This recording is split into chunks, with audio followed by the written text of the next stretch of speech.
పవన్ కళ్యాణ్ గారి మీద ఆ పార్టీ కేడంతా కూడా అసంతృప్తితో రగిలిపోతున్నారు. దీనికి ప్రధాన కారణం పవన్ కళ్యాణ్ గారు మరో 15 సంవత్సరాలు చంద్రబాబు నాయుడు గారి సారథ్యంలోని కూటమి ప్రభుత్వమే ఉండాలని చెప్పేసి పదే పదే పదే పదే చెప్తున్న విషయం మనందరూ కూడా వింటున్నాం. దాన్ని జనసేన పార్టీ కేడర్ జీర్ణించుకోలేకపోతున్నారు.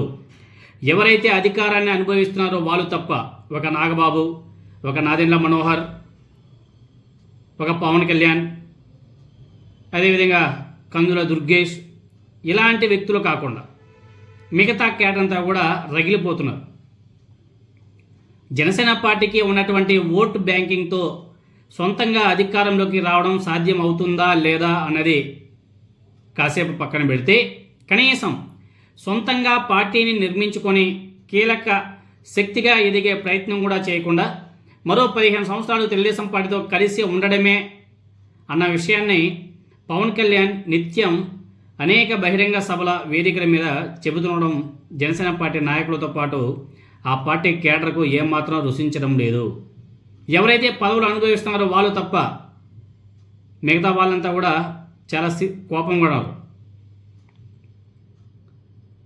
ఇలా కలిసి ఉండడం వల్ల మీకు పదవులు వస్తే చాలు, పార్టీ కోసం రాష్ట్రం అంతటా పనిచేసే వాళ్ళ సంగతి ఏమిటి అనే చర్చ కూడా జనసేన పార్టీ నేతల్లో నడుస్తుంది. అయితే ఇక్కడ పవన్ కళ్యాణ్ మాత్రం ఎవరు ఎన్ని ప్రయత్నాలు చేసినా కూడా కూటమిని బ్రేక్ చేయలేరు అనేసి చెప్తున్నాడు.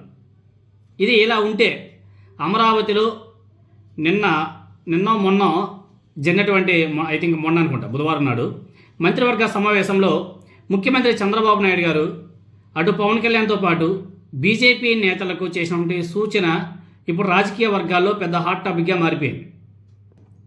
ఉప ముఖ్యమంత్రి పవన్ కళ్యాణ్, బీజేపీ అగ్రనేతలు కూడా వాళ్ళ పార్టీ ఎమ్మెల్యేలతో మాట్లాడాలి అనేసి చంద్రబాబు నాయుడు గారు సూచించడం జరిగింది అనేసి వార్తలు వస్తున్నాయి, మీడియాలో కూడా వార్తలు వస్తున్నాయి, మనం చూస్తున్నాం.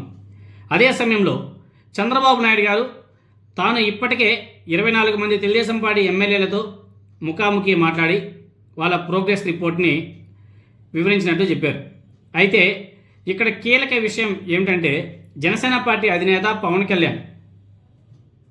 కళ్యాణ్ వాళ్ళ ఎమ్మెల్యేలతో మాట్లాడాలి అనే విషయం కూడా చంద్రబాబు నాయుడు గారే చెప్పాలా? అంటే పవన్ కళ్యాణ్ అంతా కూడా చంద్రబాబు నాయుడు గారి డైరెక్షన్ ప్రకారమే పార్టీని నడిపిస్తున్నాడా? అంటే జనసేన పార్టీ కంప్లీట్గా చంద్రబాబు నాయుడు గారి కనుసన్నలోనే నడుస్తుందా? చంద్రబాబు నాయుడు గారు చెప్పినట్టే ఈ జనసేన పార్టీ పెట్టి పుట్టి నడిపిస్తున్నారా అనేసి ప్రజల్లో కూడా ఒక విధమైనటువంటి డౌట్స్ రైజ్ అవుతున్నాయి. ఆంధ్రప్రదేశ్లో కూటమి ప్రభుత్వం అధికారంలోకి వచ్చిన తర్వాత జనసేన పార్టీ అధినేత తన సొంత పార్టీ ఎమ్మెల్యేలతో సమావేశాలైంది కూడా చాలా చాలా చాలా చాలా తక్కువ. మనం చెప్పట్లే, ఆ పార్టీ నాయకులే చెప్తున్నారు.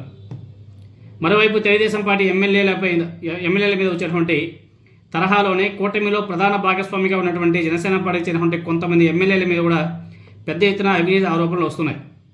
వీటి మీద ఎక్కడా కూడా పవన్ కళ్యాణ్ నోరు తెరిచి మాట్లాడినట్టు కానీ, వాళ్ళకి హెచ్చరికలు పంపినట్లు కానీ ఎక్కడ కానీ మనం చూడలే. పార్టీకి చెందినటువంటి చిన్న నాయకుల మీద ఏమైనా ఆరోపణలు వస్తే వెంటనే స్పందిస్తున్నటువంటి పవన్ కళ్యాణ్ గారు ఎమ్మెల్యేల విషయంలో మాత్రం ఎందుకు అంత స్పీడ్గా స్పందిస్తున్న దాఖలాలు ఎక్కడా కానీ కనిపించడం లేదని చెప్పేసి ఆ పార్టీ నేతలు మాట్లాడుకుంటున్నారు. జనసేన పార్టీకి చెందినటువంటి ఎమ్మెల్యేల అవినీతి మీద మీడియాలో పెద్ద ఎత్తున ఇటీవల వార్తలు వస్తున్న సంగతి మనం కూడా వింటున్నాం. మరి ఇప్పుడు చంద్రబాబు నాయుడు గారి సూచన మేరకు పవన్ కళ్యాణ్ ఎమ్మెల్యేలతో సమావేశం పెడతారా లేదా అన్నది కూడా ఒక ఆసక్తికరమైన అంశమే. కానీ ఇక్కడ ఇంకో కీలక విషయం ఏమిటంటే, అత్యంత కీలకమైన పంచాయతీరాజ్ శాఖ చూస్తున్నటువంటి పవన్ కళ్యాణ్తో ఎక్కువ మంది ఎమ్మెల్యేలకు పని ఉంటుంది. కానీ ఆయన సొంత పార్టీ ఎమ్మెల్యేలకే కాదు, అధికార కూటమిలో భాగస్వామిగా ఉన్నటువంటి ఇతర పార్టీ ఎమ్మెల్యేలకు కూడా అందుబాటులో ఉండడం లేదని చెప్పేసి ఆ పార్టీ నేతల్లో ఒక చర్చ కూడా నడుస్తుంది. బీజేపీ జాతీయ పార్టీ కాబట్టి మరి చంద్రబాబు నాయుడు గారు చెప్పిన విధంగా పార్టీ ఎమ్మెల్యేలతో ఎవరు సమావేశం అవుతారు, ఏం చెబుతారు అనేది కూడా చూడాలి. మంత్రివర్గ సమావేశంలో అధికారిక ఎజెండా పూర్తయిన తర్వాత మంత్రులతో రాజకీయ అంశాలు చర్చించినప్పుడు ఈ విషయాలు ప్రస్తావనకు వచ్చేట్టు కూడా తెలుస్తుంది. మరి చంద్రబాబు నాయుడు గారు జనసేన పార్టీ ఎమ్మెల్యేలను చూసుకోండి, జాగ్రత్తగా వాళ్ళ వాళ్ళ పర్ఫార్మెన్స్ చూడండి అనేసి పవన్ కళ్యాణ్ నాయుడికి ఏదైతే సూచనలు ఇస్తున్నాడో అదే ఒక పెద్ద సర్ప్రైజ్, మామూలు సర్ప్రైజ్ కూడా కాదు.